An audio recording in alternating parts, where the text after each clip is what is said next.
വചനാഗ്നി വചനാഗ്നി ആത്മാവിൽ അഭിഷേക വചനാഗ്നി വചനാഗ്നി വചനാഗ്നി ആത്മാവിൽ അഭിഷേക വചനാഗ്നി ദേശങ്ങൾ രാജ്യങ്ങൾ ഗോത്രങ്ങൾ വംശങ്ങളെങ്ങും അറിയട്ടെ വചനാഗ്നി ദേശങ്ങൾ രാജ്യങ്ങൾ ഗോത്രങ്ങൾ വംശങ്ങളെങ്ങും പടരട്ടെ വചനാഗ്നി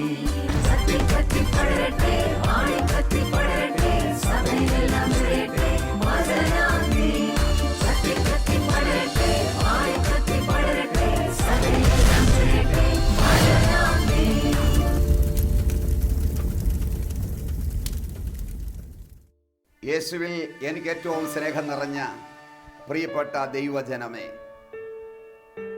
നിങ്ങളെ എല്ലാവരെയും ഈ വചനാഗ്നി ശുശ്രൂഷയിലേക്ക് ഏറ്റവും സ്നേഹത്തോടെ സ്വാഗതം ചെയ്യുകയാണ്. ഇന്നത്തെ ശുശ്രൂഷ യേശുവിൻ്റെ കൃപ കൊണ്ട് നിറയുവാൻ, യേശു തന്നെയായ കൃപ കൊണ്ട് അഭിഷേകത്താൽ നിറയപ്പെടുവാൻ ഇന്നത്തെ ശുശ്രൂഷ നിങ്ങൾക്ക് അനുഗ്രഹമായി മാറട്ടെ എന്ന് ഏറ്റവും സ്നേഹത്തോടെ പ്രാർത്ഥിക്കുകയാണ്. അനേകം മക്കൾ ഇന്ന് അനുഗ്രഹത്തിനു വേണ്ടി ആഗ്രഹിക്കുന്നു, ദാഹിക്കുന്നു, പ്രാർത്ഥിക്കുന്നു.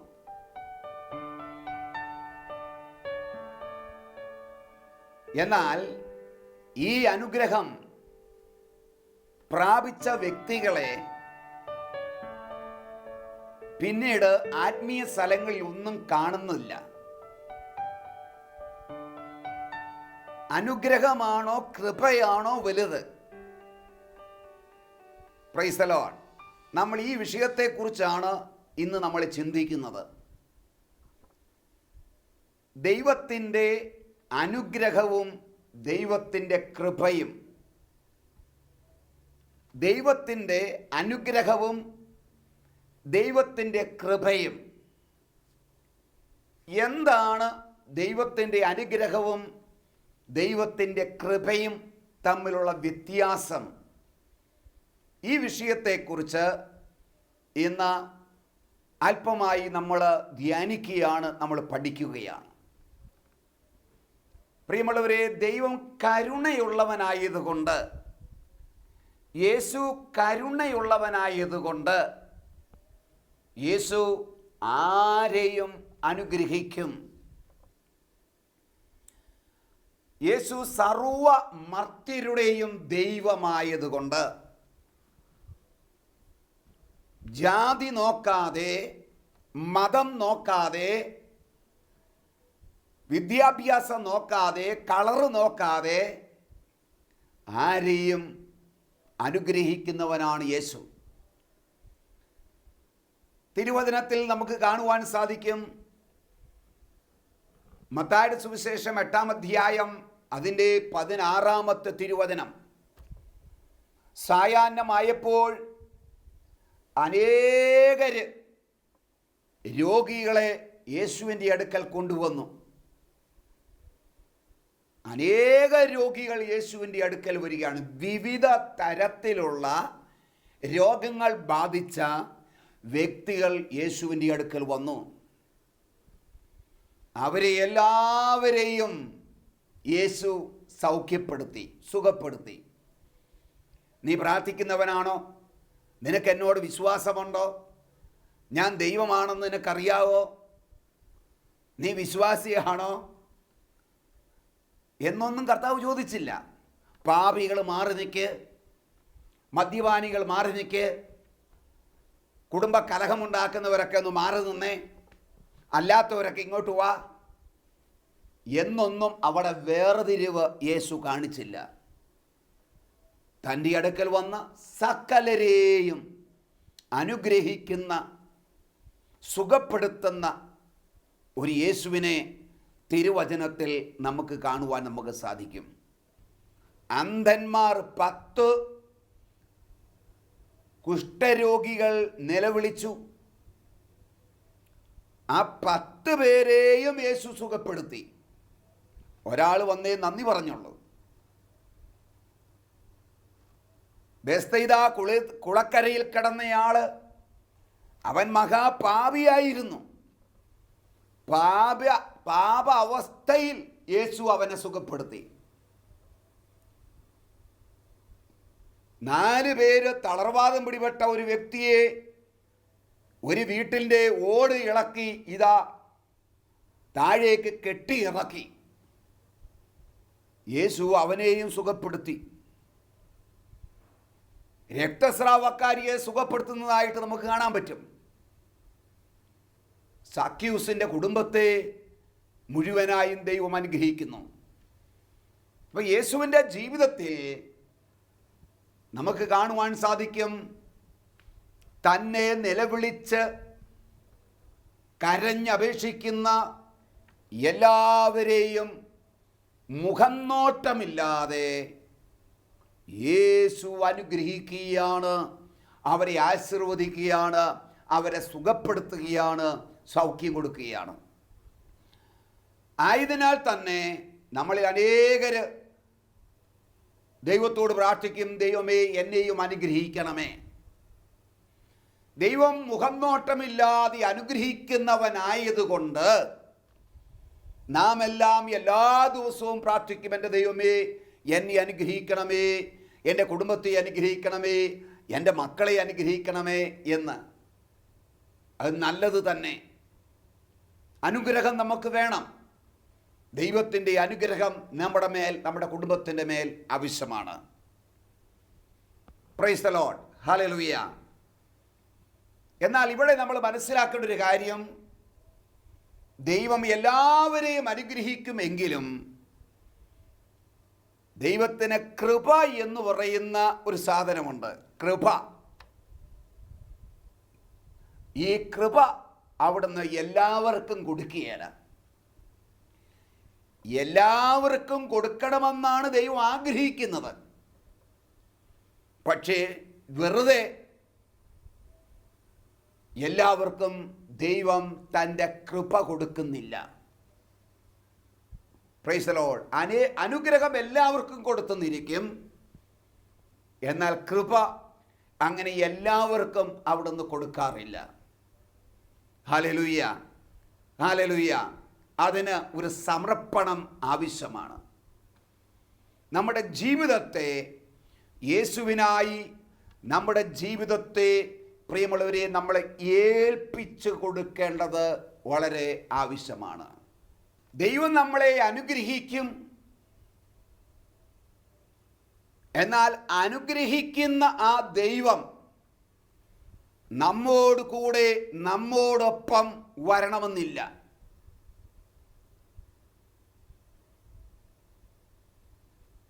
അനുഗ്രഹിക്കുന്ന ആ ദൈവം നമ്മോട് കൂടെ വന്ന് നമ്മുടെ ഉള്ളിൽ വസിക്കുന്ന അനുഭവമാണ് കൃപ എന്ന് പറയുന്നത്. അനുഗ്രഹം എന്ന് പറയുന്നത് ദൈവം നമ്മളെ അനുഗ്രഹിക്കുകയാണ്. നമ്മൾ ചോദിക്കുന്നതെല്ലാം, നമ്മൾ യാചിക്കുന്നതെല്ലാം, നമ്മൾ ആഗ്രഹിക്കുന്നത് എന്തും നമുക്ക് ദൈവം നൽകുന്നു, അനുഗ്രഹം തരുന്നു. എന്നാൽ കൃപ എന്ന് പറയുന്നത് അനുഗ്രഹിക്കുന്ന വ്യക്തി തന്നെ നമ്മോടൊപ്പം വരുന്ന അനുഭവമാണ്. നമ്മോടൊപ്പം നമ്മുടെ ഉള്ളിൽ വന്ന് വസിക്കുന്ന ഒരനുഭവമാണ് കൃപ എന്ന് പറയുന്നത്. ഹല്ലേലൂയ. നമുക്ക് ഇസ്രായേൽ ജനത്തിന് അവർക്ക് ആവശ്യമുള്ളതെല്ലാം ദൈവം കൊടുത്തു. കാടപ്പക്ഷിയെ വേണമെന്ന് പറഞ്ഞപ്പോൾ കാടപ്പക്ഷിയെ കൊടുത്തു. എത്ര ലക്ഷം ആൾക്കാരാ! പുരുഷന്മാർ മാത്രം. പുരുഷന്മാർ എന്ന് പറയുമ്പോൾ നമ്മുടെ ഇന്നത്തെ കാലഘട്ടത്ത് വോട്ടവകാശമുള്ളവർ മുതൽ പെൻഷൻ പറ്റുന്ന 55 വയസ്സ് അല്ലെങ്കിൽ 60 വയസ്സ് വരെയുള്ള ആ പ്രായത്തിനിടയിലുള്ളവരാണ് 6 ലക്ഷം പേര്. അതുകൂടാതെ അതിന് താഴെയുള്ളവരും അതിന് പുറകിലുള്ളവരും എന്ത് ചെയ്യുന്നുണ്ട്? അപ്പോൾ വളരെയധികം ലക്ഷക്കണക്കിന് വരുന്ന ഈ ആൾക്കാർക്ക് കാടപ്പക്ഷികളെ വേണമെന്ന് അവർ നിലവിളിച്ചപ്പോൾ കൊടുത്തു. മന്ന വേണമെന്ന് ശാഠ്യം പിടിച്ചപ്പോൾ ആ ശാഠ്യത്തിനനുസരിച്ച് ദൈവം എന്നാ ചെയ്തു? ഇതാ മന്ന കൊടുക്കുക. നീ കുടിക്കാൻ വെള്ളമില്ലേ എന്ന് ചോദിച്ചപ്പോൾ ദൈവം കുടിക്കാൻ വെള്ളം കൊടുത്തു. പകല് എന്ത് ചെയ്തു? മേഘസ്തംഭവും, രാത്രി ഇതാ അഗ്നിസ്തംഭവും, രാത്രിയിൽ അഗ്നിസ്തംഭവും ദൈവം കൊടുക്കുകയാണ് വെട്ടം കാണാൻ. അപ്പൊ ഈ വിധത്തിലെല്ലാം ദൈവം അനുഗ്രഹങ്ങൾ കൊടുത്ത്, ആഹാരങ്ങൾ കൊടുത്ത്, അത്ഭുതത്തിൻ്റെ വഴിയെ ദൈവം അവരെ നടത്തി. Praise the Lord, hallelujah. എന്നാൽ ദൈവത്തിൻ്റെ കൃപ അവർക്ക് പ്രാപിക്കാൻ സാധിച്ചില്ല. ഇവർക്കാർക്കും 2 പേരൊഴിച്ച് മറ്റുള്ള ആർക്കും തന്നെ കാനാൻ ദേശത്ത് കാലുകുത്തുവാനായിട്ട് സാധിച്ചില്ല. ഇന്ന് നമുക്ക് പലപ്പോഴും ദൈവത്തെ വേണ്ട, പിന്നെ എന്താ? ദൈവത്തിൻ്റെ അനുഗ്രഹങ്ങൾ മതി. കണ്ട,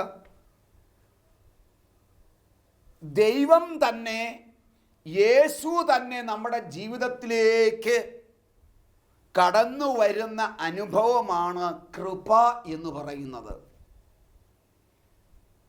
അനുഗ്രഹം എന്ന് പറയുന്നത് ദൈവം ദൂരെ നിന്നുകൊണ്ട്, അകലെ നിന്നുകൊണ്ട് അവൻ്റെ സമ്മാനങ്ങൾ മാത്രം നമുക്ക് നൽകുന്നതാണ് അനുഗ്രഹം എന്ന് പറയുന്നത്. പ്രിയമുള്ളവരെ, ഇതിൽ ഏതാണ് ബെറ്റർ? അനുഗ്രഹം ദൂരെ നിന്നുകൊണ്ട് നമുക്ക് നൽകുന്നതോ, അനുഗ്രഹിക്കുന്നവൻ തന്നെ നമ്മുടെ കൂടെ വരുന്നതാണോ ഏറ്റവും ബെറ്ററായിരിക്കുന്നത്? അപ്പോൾ അനുഗ്രഹത്തേക്കാൾ ദൈവത്തിൻ്റെ കൃപ ആണ് ഏറ്റവും ശ്രേഷ്ഠമെന്ന് നമ്മൾ മനസ്സിലാക്കുക. യോഹന്നാന്റെ സുവിശേഷം 1-ാം അധ്യായം 17-ാമത്തെ വാക്യം ഇങ്ങനെ പറയുകയാണ്: യേശുക്രിസ്തുവിലൂടെ കൃപ നമ്മളിലേക്ക് വന്നിരിക്കുന്നു എന്ന്. എഫേസോസ് 2:8 ഇങ്ങനെ പറയുന്നു: വിശ്വാസം വഴി കൃപയാലാണ് നിങ്ങൾ രക്ഷിക്കപ്പെട്ടത്. വിശ്വാസം വഴി കൃപയാലാണ് നിങ്ങൾ രക്ഷിക്കപ്പെട്ടത്. അപ്പം കൃപ എന്ന് പറയുന്നത് ആരാ? അനുഗ്രഹിക്കുന്നവൻ ആരാ? യേശുക്രിസ്തു. യേശു തന്നെ നമ്മുടെ ജീവിതത്തിലേക്ക് കടന്നു വരുന്ന അനുഭവമാണ്.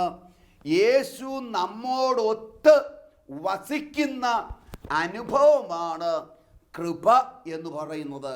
കൃപയാലല്ലോ എന്ന് പറഞ്ഞാൽ യേശുക്രിസ്തുവിനാലല്ലോ നിങ്ങൾ രക്ഷിക്കപ്പെട്ടത്. യേശുവിലൂടെയാണ് നമ്മൾ രക്ഷിക്കപ്പെട്ടത്. യേശു എന്ന കൃപയാലാണ് നമ്മൾ രക്ഷിക്കപ്പെട്ടത്. നമ്മളെ രക്ഷിച്ച കർത്താവ് നമ്മോടൊപ്പം ആയിരിക്കുക, നമ്മോട് കൂടെ വസിക്കുക, നമ്മുടെ ഉള്ളിൽ വസിക്കുന്ന അനുഭവമാണ് കൃപ എന്ന് പറയുന്നത്. ഹല്ലേലൂയ.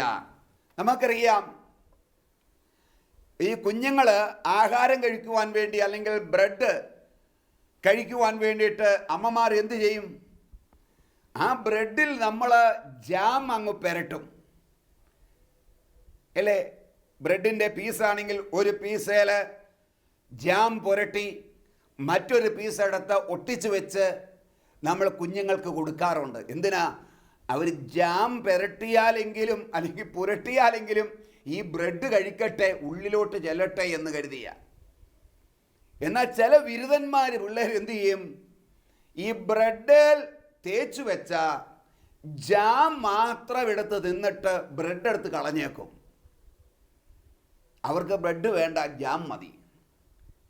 ഇതുപോലെയാണ് ഇന്ന് വിശ്വാസ ലോകത്തിൽ പലർക്കും. യേശുവിനെ വേണ്ട, പിന്നെന്താ? അനുഗ്രഹം മാത്രം മതി. യേശു എന്തിനാണ് അത്ഭുതങ്ങളും അടയാളങ്ങളും രോഗശാന്തികളും ചെയ്തത്? യേശു ചെയ്തത് നിങ്ങൾ വിശ്വാസത്തിലേക്ക് വരണം. യേശുവിലേക്ക് കടന്നു വരണം. ദൈവപുത്രനായ യേശുവിൽ വിശ്വസിച്ച് യേശുവിനെ രക്ഷകനും നാഥനുമായിട്ട് നിങ്ങൾ സ്വീകരിക്കണം. അപ്പോൾ രക്ഷയിലേക്കും വിശ്വാസത്തിലേക്കും ക്രിസ്തുവിലേക്കും വരുവാൻ വേണ്ടിയിട്ടാണ് യേശു ജാം പുരട്ടിയത് എന്ന് പറഞ്ഞാൽ ഭൗതികമായ അനുഗ്രഹങ്ങളും സൗഖ്യങ്ങളും രോഗശാന്തികളും അപ്പവും എല്ലാം യേശു കൊടുത്തത് ഇതിനു വേണ്ടിയിട്ടാണ്. എന്നാൽ പലരും എന്ത് ചെയ്തു? അവർ ജാം മാത്രം തിന്നിട്ട് ബ്രെഡ് കളയുക. അവർക്ക് അനുഗ്രഹം മതി, രോഗശാന്തി മതി. യേശുവിനെ അനുഗ്രഹം തരുന്നവനെ വേണ്ട, പിന്നെയോ അനുഗ്രഹം മതി. ഇന്ന് നമ്മുടെ സമൂഹത്തിൽ ക്രൈസ്തവ ലോകത്ത് പടർന്ന് വ്യാപിച്ചുകൊണ്ടിരിക്കുന്ന ഒരു കാര്യമായത്. പലരും ധ്യാനം കൂടുന്നതിൻ്റെ ലക്ഷ്യമെന്തിനാ? ഏകദിന ധ്യാനത്തിന് പോകുന്നതിൻ്റെ ലക്ഷ്യമെന്തിനാ?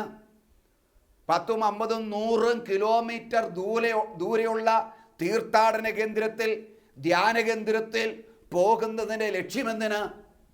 അനുഗ്രഹം കിട്ടണം എന്നുള്ളത് മാത്രം. കൃപ വേണ്ട, അഭിഷേകം വേണ്ട, യേശുവിനെ വേണ്ട. Hallelujah, praise the Lord. പ്രിയമുള്ളവരെ, ഒരു സ്ത്രീക്ക് വിദേശത്ത് ജോലി ചെയ്യുന്ന ഭർത്താവ് അയച്ചു കൊടുക്കുന്ന പണം അയച്ചു കൊടുക്കുക എന്ന് വിചാരിക്കുക. മനസ്സിലായോ? ഭർത്താവ്, വിദേശത്ത് ജോലി ചെയ്യുന്ന ഭർത്താവ് നാട്ടിലുള്ള ഭാര്യയ്ക്ക് കൂടെ കൂടെ പണം അയച്ചു കൊടുക്കുകയാണ്. അതാണ് അനുഗ്രഹം എന്ന് പറയുന്നത്. അനുഗ്രഹം. എന്നാൽ ആ ഭർത്താവ് തന്നെ നാട്ടിലേക്ക്, വീട്ടിലേക്ക് വരുന്നതാണ് ഭാര്യയ്ക്ക് ഏറെ സന്തോഷവും ആനന്ദപ്രദവുമായ കാര്യം. അതാണ് കൃപ എന്ന് പറയുന്നത്. കൃപ എന്ന് പറയുന്നത്, ദൂരെ ഇരിക്കുന്ന ദൈവം നമുക്ക് എന്തെങ്കിലും നൽകുന്ന സമ്മാനങ്ങളാണ് അനുഗ്രഹമെങ്കിൽ, ആ ദൈവം തന്നെ നമ്മുടെ ജീവിതത്തിലേക്ക്, നമ്മുടെ കുടുംബത്തിലേക്ക്, നമ്മുടെ ഉള്ളിലേക്ക് രക്ഷകനും നാഥനും കർത്താവുമായിട്ട് വന്ന് വസിക്കുന്ന, നമ്മോടൊപ്പമുള്ള ഒരു ജീവിതം, ഭാര്യ ഭർത്തൃ ബന്ധം, ഒന്നിച്ചൊരു ജീവിതം നയിക്കുന്ന ഒരനുഭവം പോലെ ഉള്ള ജീവിതമാണ് ദൈവത്തിൻ്റെ കൃപ എന്ന് പറയുന്നത്. അത് യേശു തന്നെയാണ്. Hallelujah, hallelujah, praise the Lord. പ്രിയമുള്ളവരെ, കൃപ എല്ലാവർക്കും കിട്ടിയേല, എന്നാൽ അനുഗ്രഹം എല്ലാവർക്കും കിട്ടും. അതുകൊണ്ട് നമ്മൾ ഈ കൃപയ്ക്ക് വേണ്ടി വലിയ ദാഹം, എനിക്ക് യേശുവിനെ വേണം, എനിക്ക് പരിശുദ്ധാത്മാവിനെ വേണം, പരിശുദ്ധാത്മാവിൻ്റെ അഭിഷേകമാണ് എനിക്ക് വേണ്ടത്, യേശുവുമൊത്തുള്ള ഒരു ജീവിതമാണ് എനിക്ക് വേണ്ടിയത് എന്ന് അതിയായി ആഗ്രഹിക്കുക, അതിനുവേണ്ടി പ്രാർത്ഥിക്കുക. നമ്മുടെ ലക്ഷ്യം അതായിരിക്കണം. Praise the Lord. നമുക്കറിയാം, ധൂർത്തുപുത്രൻ്റെ ആ കഥയിൽ ധൂർത്തുപുത്രൻ വീടിനകത്ത് വന്നു, അവന് നഷ്ടപ്പെട്ടതെല്ലാം അവൻ ലഭിച്ചു. ആ വീടിനകത്ത് വലിയ സന്തോഷം, സംഗീതം, നൃത്തം, ആനന്ദം, വലിയൊരു സെലിബ്രേഷൻ അവിടെ നടക്കുകയാണ് ചെയ്യുന്നത്. എന്നാൽ ആ കുടുംബത്തിലെ തന്നെ ഒരു മകൻ, മൂത്ത മകൻ, കൂടുതൽ ഉത്തരവാദിത്വമുള്ള, അവകാശമുള്ള, അപ്പനെ പോലെ തന്നെ കുടുംബത്തിൻ്റെ കാര്യങ്ങൾ നോക്കി നടത്തേണ്ട ആ മകൻ, അവൻ വീടിൻ്റെ വെളിയിൽ മുറ്റത്ത് വന്ന് നിൽക്കുകയാണ്. അകത്തോട്ട് കയറാൻ മടിച്ച് പരിഭവിച്ച് പിണങ്ങി മാറി നിൽക്കുകയാണ്. എന്തായിരുന്നു അവൻ്റെ ആ പരിഭവത്തോടെ പിണങ്ങി വീടിനകത്ത് കയറാതെ മാറി നിൽക്കുന്നതിൻ്റെ കാരണം എന്താ? എൻ്റെ അപ്പൻ എനിക്കൊരു കാളക്കുട്ടിയെ തന്നില്ല എന്നുള്ളതാണ്. ഇത്രയും നാളുമായിട്ട് ഈ വീട്ടിൽ കഴിഞ്ഞിരുന്ന എനിക്ക് എൻ്റെ അപ്പൻ ഒരു കാളക്കുട്ടിയെ തന്നില്ലല്ലോ. ഹല്ലേലൂയ. അപ്പൻ എൻ്റെ കൂടെ ഉണ്ട്, എൻ്റെ അപ്പൻ്റെ കൂടെയാണ് ഞാൻ വസിക്കുന്നത്, അപ്പനാണ് ഏറ്റവും വലിയ സമ്പത്ത് എന്നുള്ളത് മറന്നിട്ട് എനിക്കൊരു കാളക്കുട്ടിയെ കിട്ടിയില്ല എന്നുള്ള പരാതി, അതാണ് അനുഗ്രഹത്തിന് വേണ്ടി ദാഹിക്കുന്ന, അനുഗ്രഹം മാത്രം മുന്നിൽ കാണുന്ന ആൾക്കാരുടെ പ്രകൃതമാണ് ഈ ധൂർത്തുപുത്രൻ്റെ ചേട്ടൻ. എന്നാൽ ഈ ധൂർത്തുപുത്രൻ എന്ന് പറയുകയാണ്, എന്താ പറയുന്നത്? എനിക്ക് എൻ്റെ അപ്പനെ കിട്ടി, എനിക്ക് എൻ്റെ അപ്പനെ കിട്ടി. അപ്പൻ എന്താ പറയുന്നത്? നഷ്ടപ്പെട്ടു പോയ മകനെ എനിക്ക് കിട്ടി. അവൻ മരിച്ചവനായിരുന്നു, അവനിപ്പോൾ ജീവിക്കുന്നു. അവൻ നഷ്ടപ്പെട്ടവനായിരുന്നു, ഇപ്പോൾ അവനെ എനിക്ക് കിട്ടി. ഈ മകന് പറയാനുള്ളത് എന്താ? നഷ്ടപ്പെട്ടു പോയ എൻ്റെ അപ്പനെ എനിക്ക് തിരിച്ചു കിട്ടി എന്നാണ് ഈ മകന് പറയാനുള്ളത്. ആയതിനാൽ പ്രിയമുള്ളവരെ, എനിക്ക് ഭൗതികമായ അനുഗ്രഹങ്ങളോ അതും ഇതും എന്തെങ്കിലും കിട്ടുന്നുണ്ടോ എന്നുള്ളതല്ല, അതല്ല നമ്മുടെ ആത്മീയ കാര്യങ്ങളുടെ ലക്ഷ്യം നമ്മൾ വയ്ക്കേണ്ടത്. ഭൗതികമായ ഏതെങ്കിലും അനുഗ്രഹങ്ങൾ കിട്ടുന്നുണ്ടോ എന്നുള്ളതല്ല നമ്മൾ ലക്ഷ്യം വയ്ക്കേണ്ടത്. നമ്മുടെ പ്രാർത്ഥന മുഴുവൻ അതായി മാറരുത്. പിന്നെയോ, അനുഗ്രഹമല്ല അനുഗ്രഹിക്കുന്നവൻ, ദാനമല്ല ദാതാവിനെ തന്നെ നമുക്ക് കിട്ടണം. അതാണ് കൃപ എന്ന് പറയുന്നത്. ആയതിനാൽ ഈ കൃപ നമുക്ക് കിട്ടുവാൻ, ഈ യേശുവിനെ തന്നെ കിട്ടുവാൻ, ഈ ദാതാവിനെ തന്നെ നമുക്ക് കിട്ടുവാൻ, അവനുമായിട്ടുള്ളൊരു സഹവാസ ജീവിതം, അതാണ് ക്രൈസ്തവ ജീവിതം, അതാണ് ആധ്യാത്മിക ജീവിതം. ഈ അഭിഷേകത്തിന് വേണ്ടി പ്രാർത്ഥിക്കാം.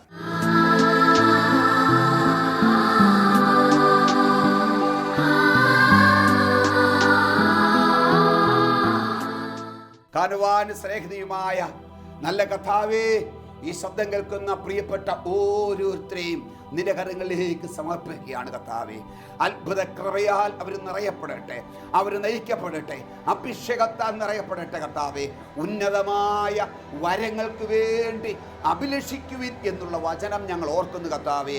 വെറും ഈ ലോകത്തിലെ കാര്യങ്ങൾക്ക് വേണ്ടി മാത്രം, ഭൗതികമായതിനു വേണ്ടി മാത്രം കർത്താവേ നിന്നിൽ ലക്ഷ്യം വെക്കാതെ, ഉന്നതമായവയ്ക്ക് വേണ്ടി നിന്നെ ലക്ഷ്യം വെച്ചുകൊണ്ട്, സ്വർഗം ലക്ഷ്യം വെച്ചുകൊണ്ട്, നിത്യജീവൻ ലക്ഷ്യം വെച്ചുകൊണ്ട് കർത്താവെ മുന്നേറുവാൻ വലിയൊരു അഭിഷേകം ഇവിടെ മേൽ വ്യാപരിക്കട്ടെ. ഈ ഇരു കാര്യങ്ങളെ ഉയർത്തി സ്തുതിച്ചു പ്രാർത്ഥിക്കാം. Hallelujah, hallelujah, hallelujah, hallelujah, hallelujah. പതിനായിരങ്ങളിലേക്ക് ഒരു പുതിയ അഭിഷേകം, കൃപയുടെ അഭിഷേകം വ്യക്തികളിലേക്ക്, കുടുംബങ്ങളിലേക്ക്, സമൂഹത്തിലേക്ക്, സഭാമണ്ഡലങ്ങളിലേക്ക് വ്യാപരിക്കട്ടെ എന്ന് പ്രാർത്ഥിക്കുന്നു കർത്താവേ. Hallelujah, hallelujah, hallelujah, hallelujah, hallelujah, hallelujah. അഭിഷേകത്തിന് വേണ്ടി കൊതിക്കുവാൻ, പരിശുദ്ധാത്മാവിന്റെ കൃപാവരങ്ങൾക്ക് വേണ്ടി കൊതിക്കുവാൻ, നിത്യജീവന് വേണ്ടി കൊതിക്കുന്ന ഒരു ജീവിതം കാഴ്ചവെക്കുവാൻ എല്ലാ മക്കളെയും അനുഗ്രഹിക്കണമേ. അഭിഷേകത്താലും കൃപയാലും ഇപ്പോൾ തന്നെ നിറയട്ടെ എന്ന് പ്രാർത്ഥിക്കുന്നു. Hallelujah, hallelujah, hallelujah. യേശുവേ ആരാധന, ആരാധന, ആരാധന, ആരാധന. Hallelujah, hallelujah, hallelujah, hallelujah. കൃപ കൊണ്ട് നിറഞ്ഞ പരിശുദ്ധ അമ്മേ, ഞങ്ങൾക്ക് ഓരോരുത്തർക്കും വേണ്ടി അമ്മ മധ്യസ്ഥം വഹിക്കണമേ. ആമേൻ. God bless you. Amen.